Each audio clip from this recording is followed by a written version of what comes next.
예, 예. 어, 어제 오늘 이제 새로운 주제가 생각나긴 했는데 이게 과연 그러니까 대중에게 이렇게 인기가 있을 주제인가 그렇게 생각해서 이제 하지 않으려 하다가 본래부터 뭐 인기 같은 거 그런 것보다는 이제 중요한 의미를 이제 전달 기록하는 것 그것이 목적이니만큼 이것을 또 이제 정리해 보려고 합니다. 지난번에 한 것하고도 중복이 되고 이제 오래전에 한 것하고도 중복이 되는 게 있습니다만 좀 더 이제 분명하게 이제 내용을 밝히려고 합니다. 그러니까 뭐 근래 우리는 입시제도에서도 이제 문理과 통합 수능이라고 해서 이제 그건 없어졌다고 그러죠. 그건 다행입니다. 이제 그러니까 지금 앞으로 하는 거는 지금의 정책을 이제 지금 비판하는 건 아닙니다. 그런데 이제 원래 문이과라고 이제 이렇게 우리는 오랫동안 문과, 이과, 이제 학문과 전공에 분류를 했는데 본래 문리과라는 말 어디서 나온 얘기냐면은 이제 그 서울대의 경우에도 75년도 관악 캠퍼스로 이전하기 전에 동숭동에 물리과 대학이라는 게 있습니다. 물리과 대학 그러니까 문리과 합쳐가지고 하나의 대학 단과 대학이 되는 겁니다. 그러니까 이것은 그러니까 그 문리과라는 것은 그러니까 그 서로 일치되는 것이지 이것이 이제 그런데 현재 우리 실정은 여태까지 그래왔죠. 모든 학문 전체를 문과 이과라는 큰 걸로 이렇게 딱 쪼개서 이제 봐왔죠. 그런데 본래는 이제 문이과라는 것도 하나의 단과 대학에서 다 이제 취급할 수 있는 그런 것이었습니다. 그리고 이것은 이제 우리가 뭐 문과라고 얘기하는 철학의 칸트, 러셀 이런 사람들 다 수학자라는 거 이런 것도 다 상식적으로 아는 얘기고 그러면 이 문이과 나눈 거는 어떻게 기원을 찾을 것인가? 여태까지 이렇게 나누고 지금까지도 그런 관념이 있는 것에 대해서는 우리 사회에서 웬만한 거 있으면 다 친일잔재, 친일잔재 막 이런 얘기들 많이 있는데 이것이야말로 그럼 한번 친일잔재가 아닌가 그렇게 한번 생각해 봅니다. 그러니까 친일잔재. 그러니까 그 무슨 얘기냐면은 친일잔재라기보다 일제잔재, 일제잔재라고. 일본에서 일제시대 때 이제 일제는 한국인도 이제 많이 이제 평등, 그 한국 사람도 많이 성공할 수 있는 기회가 많이 주어졌습니다. 노예 생활이 결코 아니었죠. 그러니까 저기 한국인 공무원, 법관도 다 키웠고 의사 장기려 박사도 뭐 일본인 간호사의 뺨을 뗄 정도의 권위를 가진 그런 이제 의사로 길러질 수 있었고 이제 여러 가지 한국인도 많은 이제 사회 고위직으로 올라갈 수 있었습니다만은 다만 이제 철도 기관사 기술자 어떤 핵심적인 기술을 가진 사람들 이런 사람들은 한국인을 기르지 않았다고 합니다. 그러니까 그것은 반드시 일본인으로 왜냐하면은 절대절명 이제 절박한 시기에 갑자기 숨어있는 애국심이 나타나서 이제 그 말을 듣지 않고 뭐 숨어있는 애국심이 나타나면 뭐 목숨 같은 것도 두려워하지 않으니까 기관사가 군수물품을 운반하는데 나 안 하겠다 팍 그냥 그래버리면은 큰일 나죠 이제 나라 일제 나라가 우리나라가 큰일 난다는 게 아니라 그래서 그 유사시에 그러니까 치명적인 그것을 그런 것에는 이제 어떤 뭐 2등 국민이라고 할까 핵심적인 그 국민이 아닌 사람은 참여하지 못하게 한 것. 그것이 이제 그 사람의 지위를 보장하는 건 아니죠. 그러니까 뭐 물론 아주 끝에 높은 총독은 일본인이야 했지만은 그 바로 아래의 어떤 중요한 이제 직책도 다 이제 그 공무원들도 한국인이 가능했지만은 하지만 그 어떤 핵심 기술자들은 전부 일본인들로 했었다. 이런 이렇게 역사가 있습니다. 현재 이제도 이제 최 근래에 들은 얘기인데 중국에서 이제 과학자로 있었던 사람이 조선족이었는데 핵무기의 뭐 핵심 기술에는 자기는 이제 가지 못했다고 그렇게 얘기를 합니다. 핵심 기술에는 핵무기 같은 거 이제 그야말로 치명적인 경우에 그때 이제 중국에 대한 물론 조선족 대부분은 중국에 대한 애국심 그게 크고 자신을 중국인이라고 생각하고 그런다지만은 뭐 그래도 예외가 있을 수가 있죠. 그러니까 중국에서도 그런 얘기가 있고. 근데 왜 이 얘기를 너무 길게 했네요. 근데 1945년 이제 일제가 패망하고 이 땅은 이제 미군정이 들어왔습니다. 그리고 누차 얘기했듯이 그날로부터 지금까지 우리는 이제 미국에 의해서 이제 그 가치와의 지배를 받고 그렇게 살아오고 있는데 그러니까 일본하고 전쟁도 했으니 미국으로서는 당연히 그러니까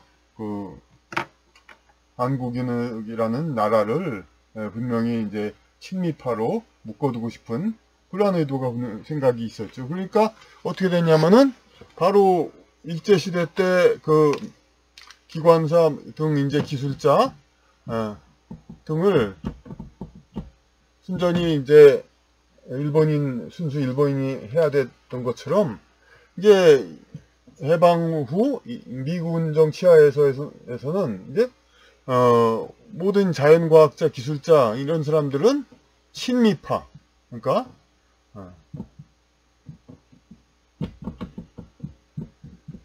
이제 미국에 충성을 바치는 사람으로서 이제 일원화를 시킬 필요가 있었던 것입니다.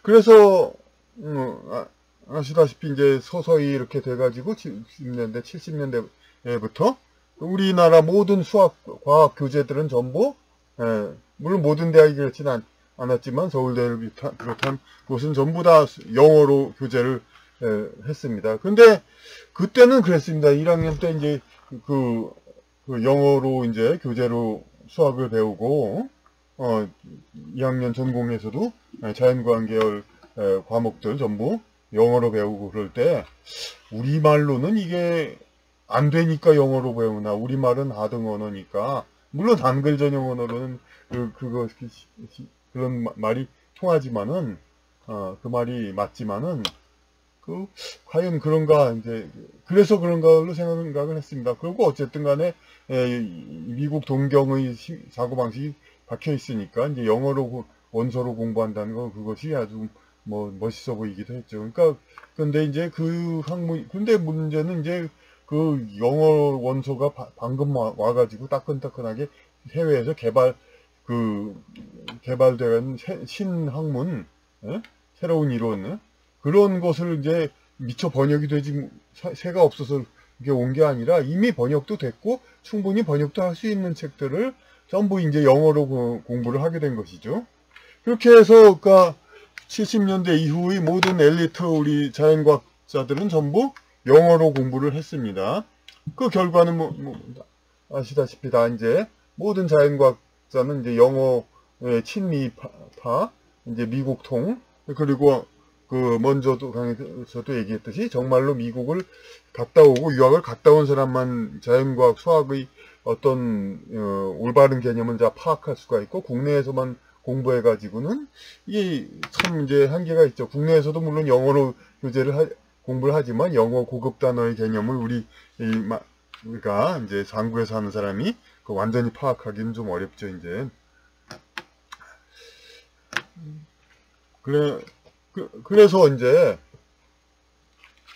그래서 오히려 진짜 인문이과의 차이는 대학에 들어와서 이 학문 체계의 차이보다는 사실 철학 같은 건 수학하고 비슷하다. 뭐 그런 비슷한 것도 많이 있죠. 경계선에 있는. 그런데 중요한 건 뭐냐면은 이과로 분류된 쪽은 영어로 공부했다는 거죠. 영어로. 예. 그리고 이제 문과로 분리된 쪽은 아무래도 그러니까 국가 내에서 지도자급 이제 역할을 해야 되고 그런 일을 해야 되니까 이 우리말로 된 교재를 많이 썼죠. 이제 그러니까 한자가 많이 있는 우리말 교재를 법학도 최근까지도 지금은 또 얼마나 다 변했는지 모르지만은 한자가 많이 있는 이제 그 우리말 교재로 문과 쪽은 공부를 했고 이과 쪽은 전부 영어로 공부한 거, 이것이 크게 차이가 있는 것이었습니다. 그러면은 이제 여태까지 한 얘기는 먼저 번에도 많이 한 얘기, 그 얘기하고 큰 차이가 없는 것이고, 이제 또 새로 할 얘기가 있습니다.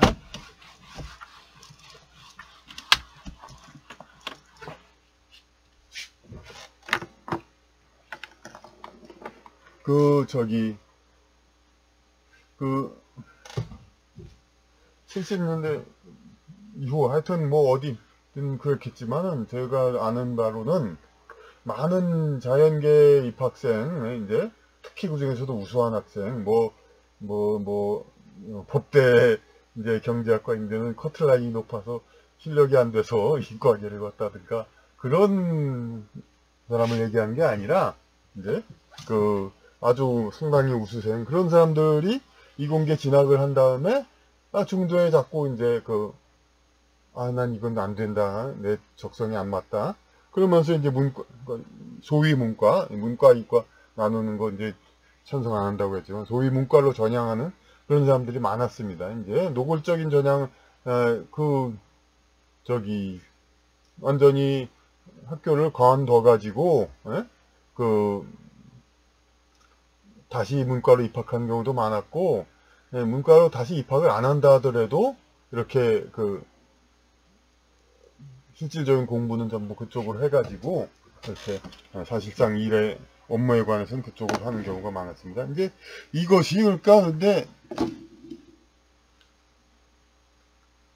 특히 이제 공대 전자공학과 같은 데에서는 제가 듣기로는 학부생의 한 절반 이상은 외부로 다른 곳으로 나간다. 이제 저희 때는 계열별 모집이지만 그 이후에 과별 모집을 한 적이 있고 지금은 모르겠지만 그래서 이제 과별 모집을 해서 상당히 우수한 학생 모집도 40명밖에 안 되는데 10명밖에 안 되는데 이제 좋은 학과로는 이름이 나 있으니까 상당히 톱 클래스의 사람들이 갔는데 그래서 절반 이상은 이제 다른 과로 갔다고 그러죠. 다른 분야로. 그러니까 이것이 뭐냐면 이 학문의 차이 때문에 이 사람들이 고뇌를 겪은 게 아니라는 것이 이제 서서히 이게 밝혀지는 겁니다. 그러니까 이과 공부를 그렇게 했던 사람들 중에 그러니까 제가 봤을 때 이제 상당히 개인적으로 저도 이제 영어를 잘한다고 생각하고 이제 해서 스스로 생각했기 때문에 영어 교재 이런 것들이 그럴듯해 보이고 좋아 보이고 그랬습니다만은 그랬는데 뭐 공부해봤자 뭐 성적이 안 나와요. 근데 나중에 알고 보니까 이제 성적이 좋았던 애들 중에서 이제 물론 원래부터 들어오기부터 때부터 뭐 최고 수준의 학생이라서 그렇다면 몰라. 그래서 잘한 거야. 그냥 알겠지만은 재수해서 들어왔다거나 기타 고등학교 성적이라든지 이전의 성적이 그렇게 좋지 않았었는데 이렇게 우수한 성적을 많이 받는 애들도 있었습니다. 근데 그게 이제 물론 공부 그 자체의 열심히 하고 그런 것도 있지만 그것도 열심히 한 것도 다 능률이 올라가니까 열심히 하고 능률이 안 되니까 열심히 좀 안 한 거지. 열심히 했으니까 대학은 어쨌든 입학하는 스타일이니까 원래 대학은 입학한 거죠. 근데 자기 스타일이 안 맞으니까 공부를 하는 거지. 원래 공부 안 하는 사람 같으면 대학에 올 수도 없었겠죠. 이제. 근데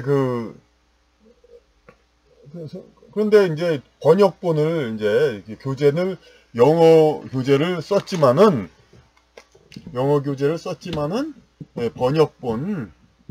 번역본을 구해서 공부하는 학생들이 우수한 성적을 얻었고, 근데 번역본을 안 했더라도 집안이 이제 아주 좋은 집안이라서 탑 클래스 집안이라서 부모님도 영어를 잘하고 그렇게 해서 개념을 잘 알고 영어 교재를 아주 그냥 능숙하게 볼 줄 아는 그런 학생 같으면 또 우수한 성적을 얻었겠죠, 이제. 그래서 이런 전달 양식이, 그런데 이런 경우가 있으면 저 같은 경우 이제 공연히 번역본 보는 걸 무슨 자존심 상한 걸로 생각해서 이걸 고집하다가 이게 하나도 안 되고 그런 경우가 많았죠, 이제. 자기 주제를 모르고. 예.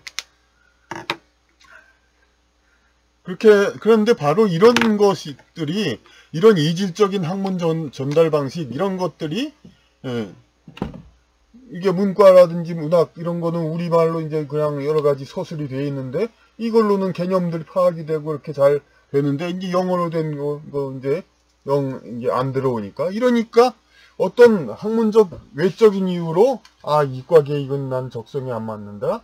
이제 난 이제 문과로 나가겠다. 그런 사람들이 이렇게 많았던 것이죠.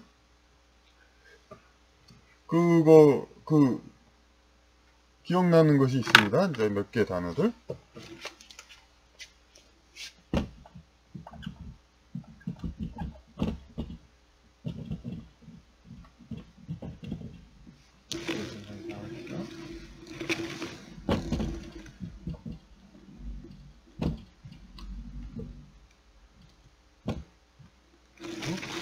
프라임 넘버.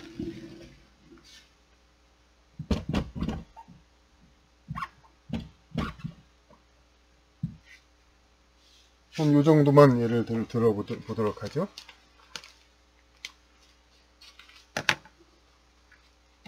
네, 칠판을 일부러 바로 뒤로 했습니다. 왜냐면 이제 그게 더 나은 것 같아가지고요.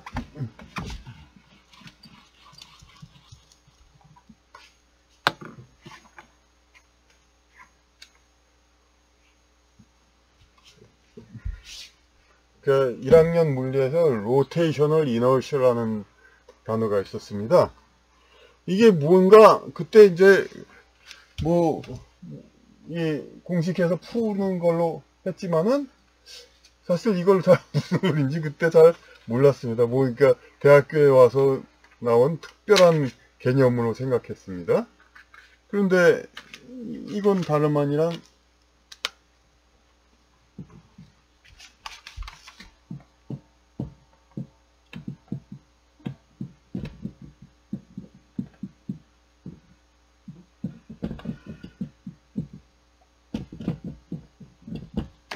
회전 관성이라고 합니다.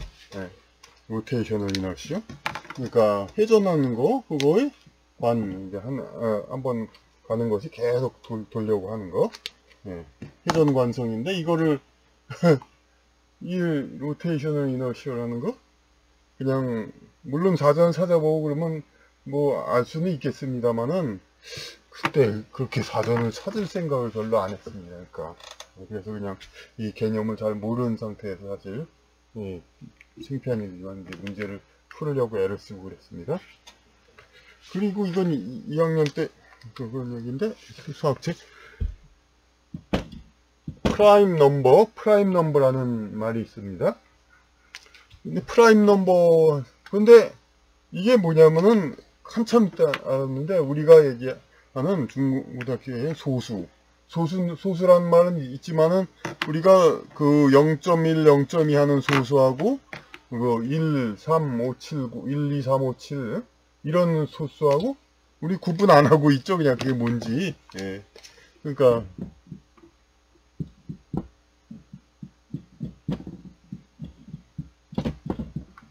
소수. 예? 소수. 그러니까 엘리먼트.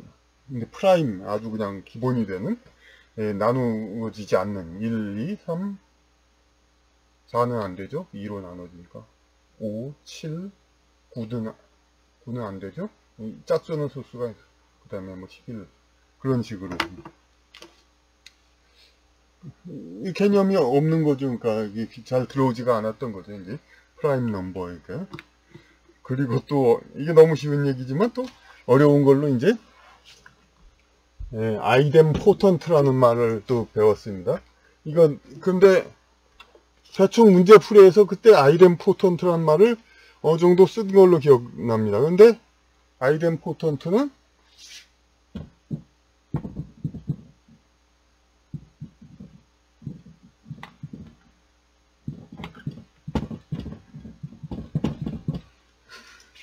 그 함수가 글씨 잘 못 쓰는데요. 멱등.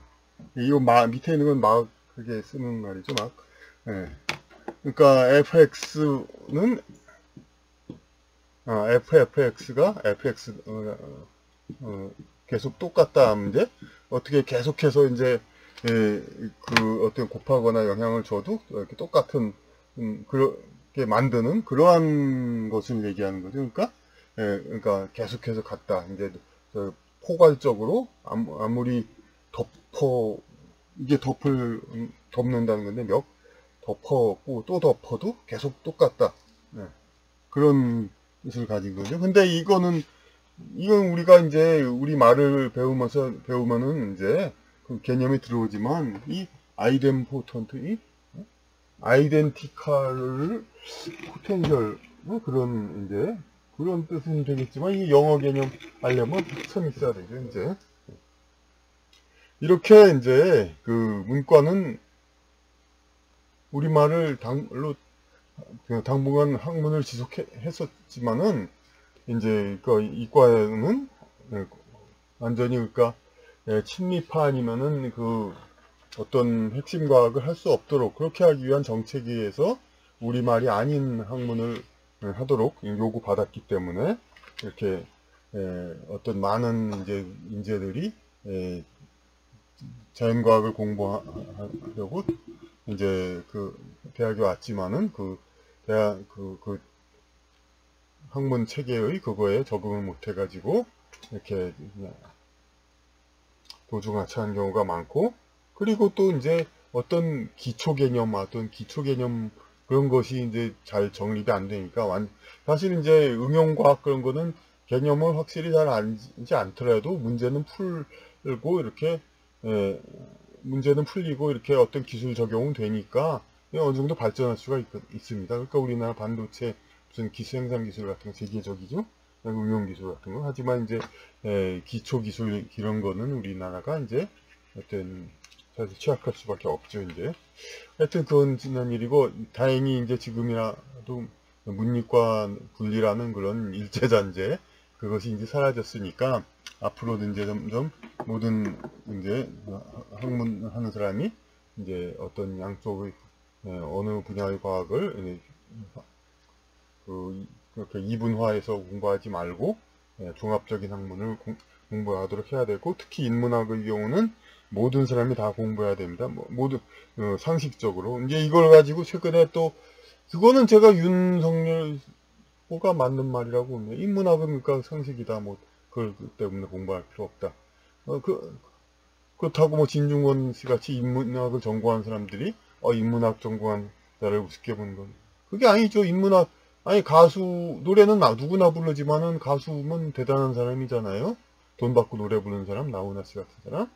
진중권 씨 같은 대단한 사람이죠. 누구나 하는 인문학을 가지고 이렇게 자기가 이렇게 나설 수가 있습니다. 그러니까 인문학 같은 건 누구나 공부해야 되는 거고, 단지 어떤 응용 기술 그런 거는 별도로 이제 그렇게 배워야 하는 겁니다. 그러니까 문과 이과 물리과를 합쳐서 이제 학부에서 기초과학은 다 배우는 것이고, 그 인문학을 비롯해서 자기 능력이 되면 자연과학 기초 그런 것도 다 배워야 되는 것이고, 거기서 이제 각자의 분야에 따라서 이 응용 학문으로 나아가는 것이 되겠습니다.